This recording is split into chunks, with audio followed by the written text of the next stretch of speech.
The only thing that I see that you come to class with is a pen and a notepad. That's it. Pen and a notepad. But when you answer questions and you participate in the discussions, your answers are so well thought out. You know, you bring so much background into your answers, and they're always right on point. And if our discussions are going sideways, left or right, you always seem to kind of bring everything together and get us right back on course. Now, they didn't say it exactly like that, but it was basically the same thing. I was in their classrooms, I was participating in these discussions, and I was bringing so much fire to the lecture. They both wanted to know, how is it that I don't even have the class book, but I'm able to give such insightful answers? Now, of course, I knew where that came from. I read hundreds of books while I was in prison. As you can see behind me, this is just a part of my library in my business, in my home office, that there's other books I don't have on the shelf, but these are the most important books up there. And anyway, what I'm getting at is that each answer that I would give in class was a very well thought out answer, but because it came from all these books and all this life experience. Unlike most of the 18 to 24-year-old kids in class, I was in my mid-30s when I was in college. So they asked me the question, like, how was I able to do that? And I really, really wanted to tell them and say, well, I've been locked up in prison for 4 years, and I've read everything from philosophy to economics to history, mathematics, and all that stuff. So my answers were all very well thought out.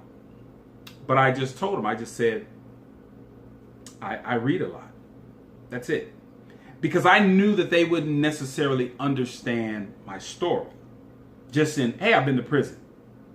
You don't know what led up to that and what led up to that, and then what happened afterwards. What work I put in afterwards. Like what we're talking about in this video. What do you do when nobody's looking?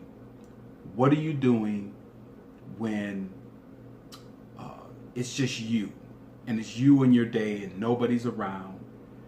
And how do you hold yourself accountable? How do you utilize your day?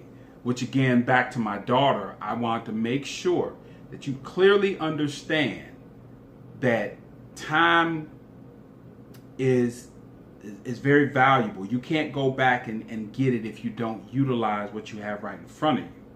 Even if you go forward and do seemingly like some people go, I'm going to put in some extra work. Well, you can't go capture that time that you didn't use.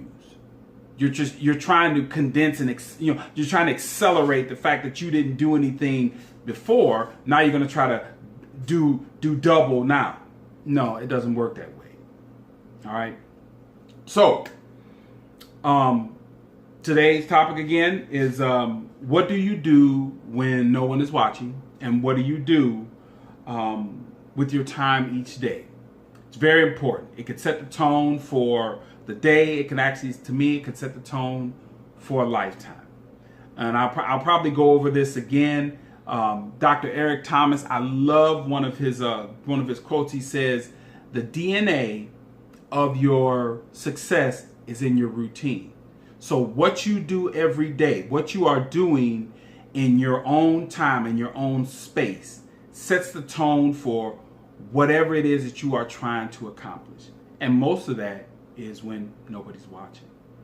All right, you guys, thanks again for joining me. I try to keep them very short and quick because I know it's very impactful. You guys got a lot of stuff in the day, and it takes me a lot to put this together, but it also takes a lot of my time to do this. So I appreciate when you guys are watching. That's why I try to keep it short and quick.